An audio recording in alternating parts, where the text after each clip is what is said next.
नमस्कार दोस्तों, 2014 में अगर आपको याद हो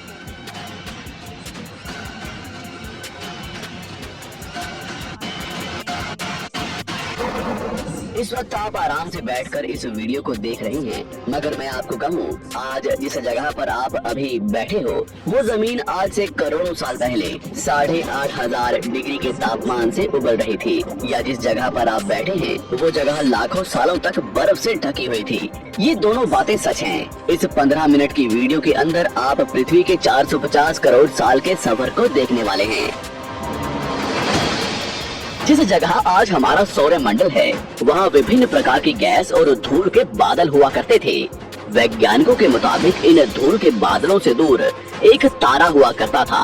वक्त के साथ साथ उस तारे की ऊर्जा कम होने लगी, जिसके कारण उसके अंदर एक विशाल विस्फोट हुआ। विस्फोट की वजह से अंतरिक्ष की ये धूल एक दूसरे से दबने लगी। इस दौरान बादलों में स्थित धूल के कण दबाव और गर्मी के कारण बड़े उल्कापिंड और पत्थरों में परिवर्तित हो चुके थे, और इसी दबाव की वजह से इन बादलों में स्थित रेडियो एक्टिव पदार्थ ने ग्रेविटी का निर्माण किया। इस ग्रेविटी के कारण बीच में हाइड्रोजन और हीलियम इकट्ठा होने लगे। बीच के इस भयंकर दबाव के कारण एक विशाल विस्फोट हुआ, और इसी विस्फोट के कारण हमारे सूरज का जन्म हुआ। अंतरिक्ष में फैले एस्ट्रॉयड यानी क्षुद्र ग्रहों में भारी वजन की वजह से सूरज के करीब आकर सूरज की परिक्रमा करने लगे। धीरे धीरे इन्हीं एस्ट्रॉयड में भारी टकराव हुआ, जिसके फलस्वरूप मरकरी, विनस, अर्थ और मार्स जैसे ग्रहों का निर्माण हुआ।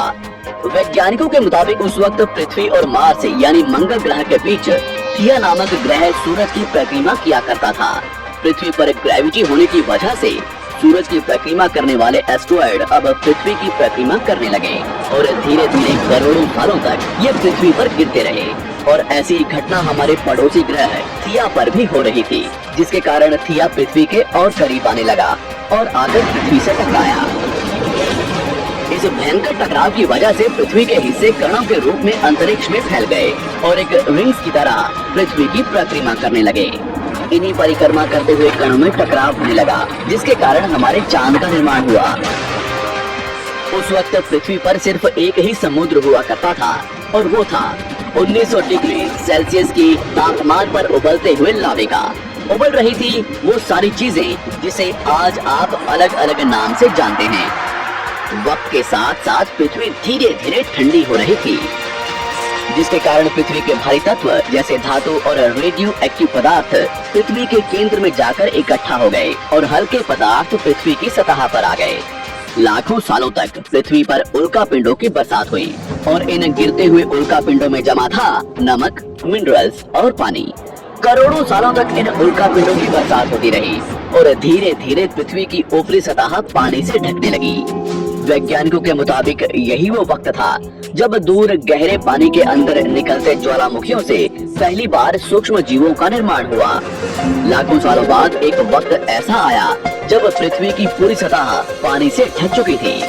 हमारी पृथ्वी के सबसे अंदर का कोर रेडियो एक्टिव पदार्थ से बने होने की वजह से हरदम गर्म होता रहता है, लेकिन जब भी पृथ्वी की ऊपरी जमीन ठंडी हो जाती है, तब पृथ्वी के अंदर की गर्मी बाहर नहीं निकल पाती, जिसके कारण ज्वालामुखियों का निर्माण होता है। और उस वक्त कुछ ऐसा ही हुआ। पानी से ढकी हुई पृथ्वी पर हजारों की तादाद में ज्वालामुखी निकलने लगे, और आने वाले लाखों सालों तक इन ज्वालामुखियों का निकलना जारी रहा, जिससे पानी के ऊपर जमीन का निर्माण हो रहा था। इस वक्त भी पृथ्वी पर वातावरण न होने की वजह से अंतरिक्ष से उल्कापिंडों की बरसात हो रही थी।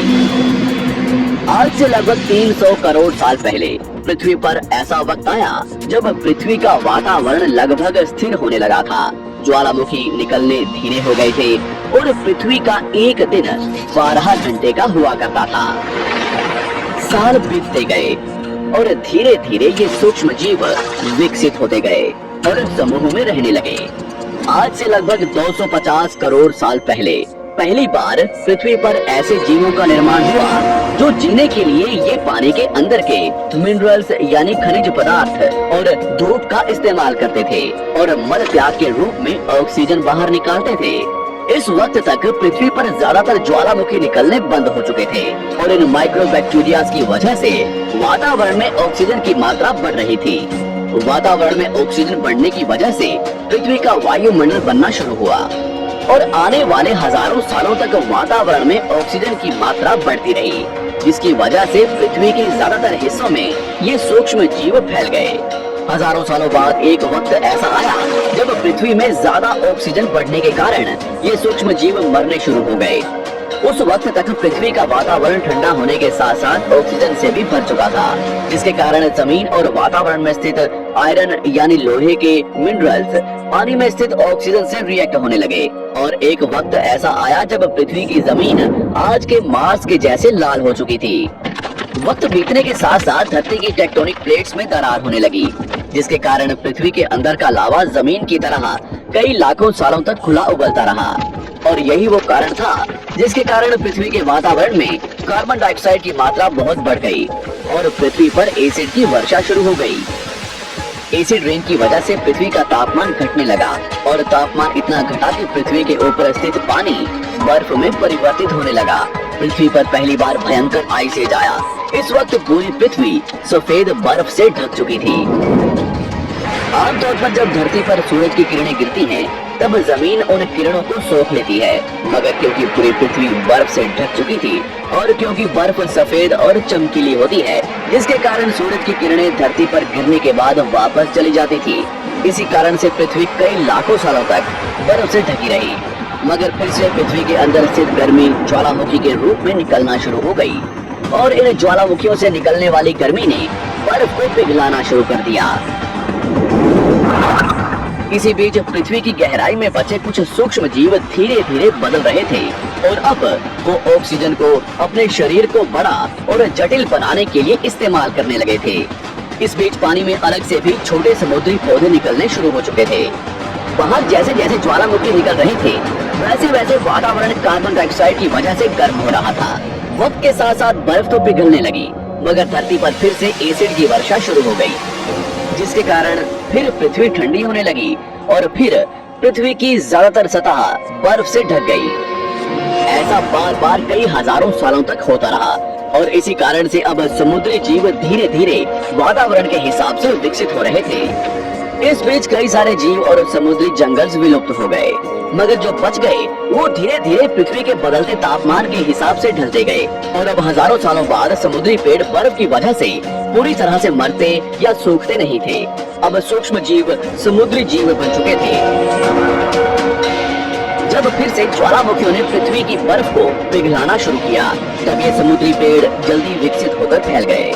धीरे धीरे वातावरण में ऑक्सीजन की मात्रा बढ़ने लगी और पृथ्वी पर होने वाली एसिड की वर्षा कम होने लगी। वातावरण में ऑक्सीजन आने की वजह से पृथ्वी की ओजोन लेयर्स मोटी होने लगी और आज से लगभग 47 करोड़ साल पहले पृथ्वी की ऊपरी सतह पर पहली बार मोसोस नामक प्लांट उगना शुरू हुआ। वक्त के साथ साथ जमीन पर अलग अलग प्रकार के पौधे और पेड़ उगना शुरू हुए। एक वक्त ऐसा आया जब जमीन के पेड़ों की लंबाई लगभग 80 से 100 फीट जितनी या आज के 5 से 6 मंजिला बिल्डिंग जितनी ऊंची हो चुकी थी।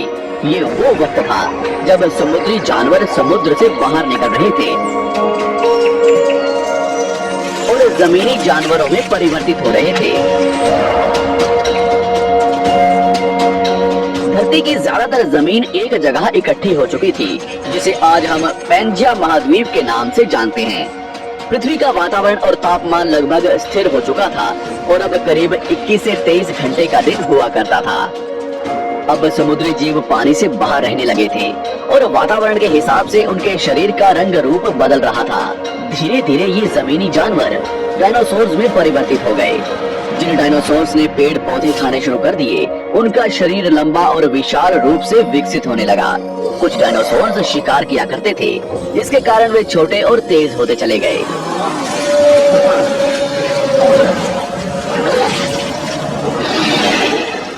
पृथ्वी की ऊपरी जमीन एक जगह इकट्ठी होने के कारण ज्यादातर जमीन रेगिस्तान और बंजर हो चुकी थी। ज्यादातर जंगल समुद्र के करीब हुआ करते थे, जिसमें डायनासोर्स रहा करते थे।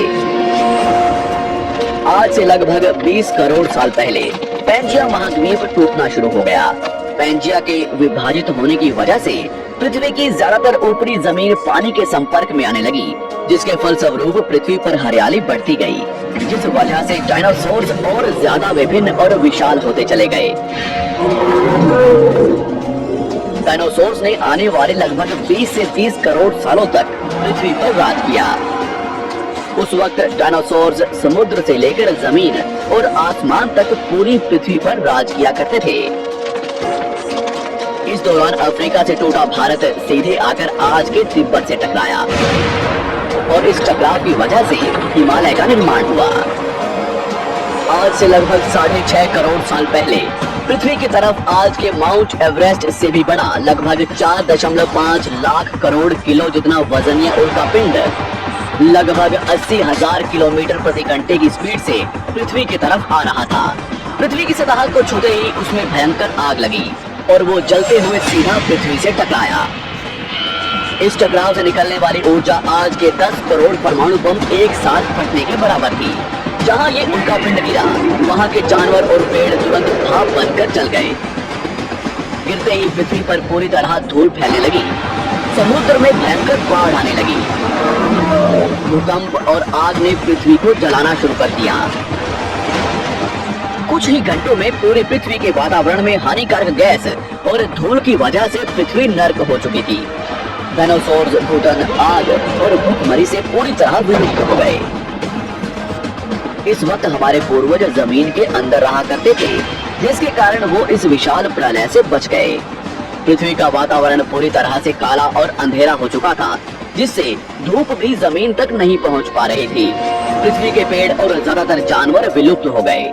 वातावरण में धूल और हानिकारक गैस के कारण पृथ्वी पर फिर से एसिड की वर्षा शुरू हो गई और फिर पृथ्वी ठंडी होकर बर्फ से ढक गई। लेकिन इस बार पृथ्वी की बर्फ लाखों सालों तक नहीं जमी रही और 80 से 90 हजार साल बाद ये बर्फ पिघलनी शुरू हो गई। जैसे ही धरती पर वातावरण फिर से पहले जैसा होने लगा, वैसे ही ये छोटे जीव जमीन से बाहर आना शुरू हो गए। उस वक्त पृथ्वी की बर्फ पिघलनी शुरू ही हुई थी, जिसके कारण अफ्रीका में घने ठंडे जंगल हुआ करते थे और इसी बीच ये जमीनी जीव बंदरों में परिवर्तित हुए। मगर जैसे जैसे पृथ्वी गर्म होने लगी, वैसे वैसे अफ्रीका के ये जंगल सूखने लगे। जंगल की चीजें खाने वाले बंदरों को खाने की कमी होने लगी। खाने की तलाश में इन बंदरों ने अपने पैरों पर चलना शुरू कर दिया, जिससे उन्हें दूसरे जानवरों का शिकार करने में मदद मिलती थी। धीरे धीरे बंदर एप्स यानी वानर में परिवर्तित हुए। खाने की तलाश में ये एप्स पृथ्वी के दूसरे हिस्सों में फैलने लगे और धीरे धीरे उनके शरीर का रंग रूप वहाँ के मौसम के हिसाब से बदलता गया। वक्त के साथ साथ हम आदिवासी बने। हमने हथियारों से लेकर आग का आविष्कार किया। हम धीरे धीरे इंसान के रूप में विकसित हुए। हमने धर्म से लेकर परिवार, भाषा और संस्कृति का निर्माण किया और वक्त के साथ साथ हम विकसित होते चले गए और आज हम इस पृथ्वी की सबसे विकसित प्रजाति बन चुके हैं। पृथ्वी को आज के जैसे बनने में लगभग 450 करोड़ साल का वक्त लगा है और हमें एक छोटे जमीन में रहने वाले जानवर से इंसान बनने में कई लाखों सालों का। मगर हमने इन 100 सालों में जितना पृथ्वी को गंदा और तबाह किया है, उतना आज तक किसी भी प्रजाति ने नहीं किया होगा। हम फिर से धरती को गर्म कर रहे हैं और कार्बन डाइऑक्साइड की मात्रा बढ़ा रहे हैं। वैज्ञानिकों का मानना है कि पृथ्वी पर फिर से विशाल परिवर्तन होने वाला है। भविष्य में पृथ्वी कैसी होगी, जानेंगे हमारी अगली वीडियो में। जिन्होंने एक चंद्रशेखर लिमिट वॉल्यूम निकाली,